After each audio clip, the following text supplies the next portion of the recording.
Hello everyone. In this video, I will guide you on how to invite another person to your Tailscale network. First, open your web browser and sign into your Tailscale account. Once you are logged in, you will be taken to the Tailscale admin dashboard.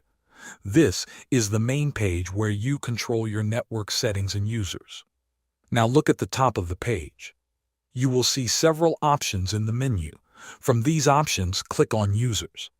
This will open the user section where you can see all the people who already have access to your Tailscale network. Inside the user section, look for an option that says Invite External Users. Click on this option to start the invite process. When you click it, a new window or panel will open. Here you will see two main ways to invite someone. The first way is by using an invite link.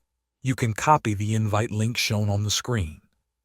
Before copying the link, you can select the role you want to give to that person.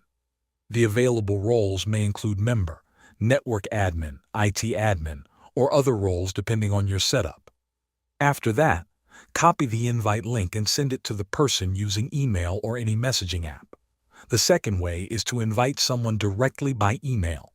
Simply enter the email address of the person you want to invite. Then select the role you want to assign to them. Once everything looks correct, send the invite. Tailscale will email them a link to join your network. After they accept the invite, they will appear in your users list and can start using Tailscale. Thanks for watching.